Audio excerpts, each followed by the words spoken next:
শুল্ক ছাড়াই যেন ইদানিং কথা বলছেন না মার্কিন প্রেসিডেন্ট ডোনাল্ড ট্রাম্প। যখন যেভাবে ইচ্ছে একের পর এক দেশের উপর বসিয়ে যাচ্ছেন শুল্কের বোঝা।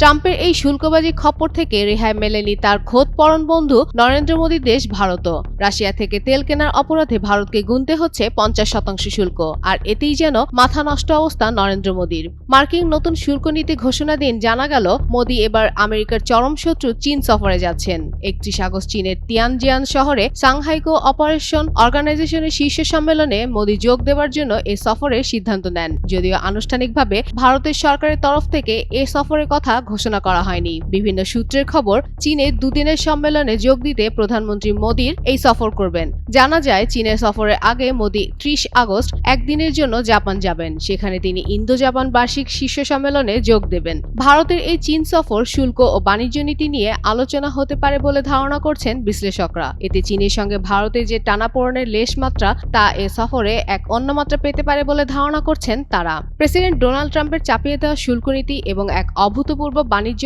অনিশ্চয়তা পরিস্থিতিতে মোদীর চীন সফরের অর্থশীতলতা কাটিয়ে দুদেশ আবারও কাছাকাছি আসবে বলে মনে করছেন সংশ্লিষ্টরা।